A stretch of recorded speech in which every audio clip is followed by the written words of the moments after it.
rassure, je ne vais pas faire de recours. Oui, je sais. Non, il n'y a pas de souci. Donc, je vous remercie pour cette présentation, ainsi que tous les services qui ont travaillé, de ceux qui ont travaillé à l'élaboration du budget plus généralement. Donc, effectivement, le contexte national, avec la forte inflation qu'on connaît, rend l'exercice encore plus complexe que d'habitude.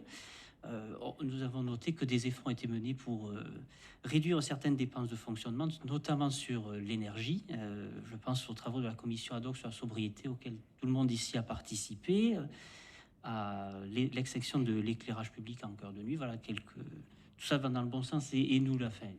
Le groupe l'a soutenu avant que j'arrive, mais je le soutiens aussi, je vous rassure. Nous avons vu qu'aussi des efforts ont été consentis par les associations. Toujours est-il que de nombreux motifs d'inquiétude qui sont rappelés par le groupe à chaque débat budgétaire subsistent, et nous constatons toujours la hausse régulière de dépenses du quotidien, en dehors de l'inflation bien sûr, qui touche tout le monde. Donc la hausse des bases d'imposition a été absorbée par la crise de l'énergie, ça on l'a vu dans le budget, c'est à peu près équivalent, donc ça effectivement c'est un impondérable. Mais au-delà, nous avons vu que l'évolution des charges de personnel, dont nous pourrions louer la quasi-stabilité, provient de difficultés de recrutement, notamment sur certains départs à la retraite que vous avez eu. Là aussi, la commune de Ramonville éprouve, comme la fonction publique territoriale en général, des difficultés pour recruter et attirer des profils.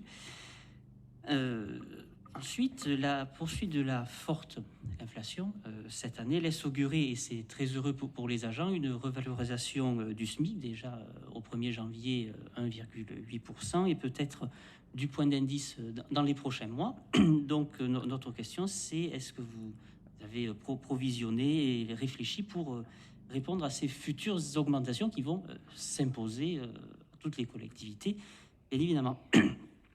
Nos marges de manœuvre, donc d'année en année, ça me nuise. Dans le DOB, Sylvie Brault s'alarmait déjà de notre niveau d'épargne brute et d'épargne nette qui est en baisse constante jusqu'à atteindre des niveaux inquiétants en 2026. Et aujourd'hui, nous avons une concrétisation.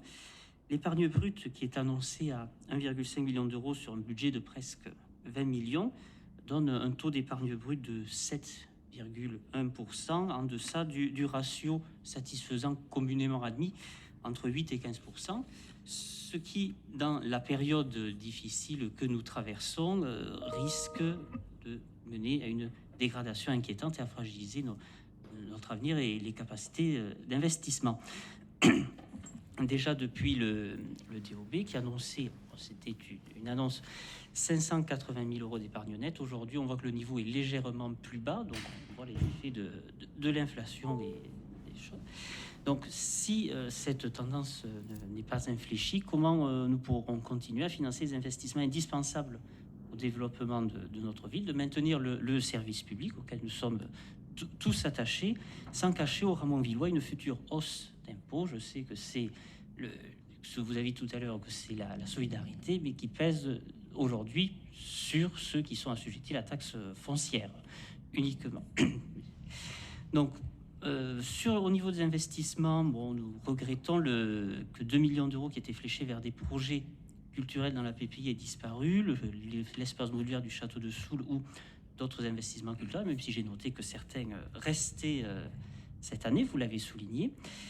Et pour financer les autres, ce budget de fonctionnement, après le service de la dette, ne dégage qu'environ 540 000 euros.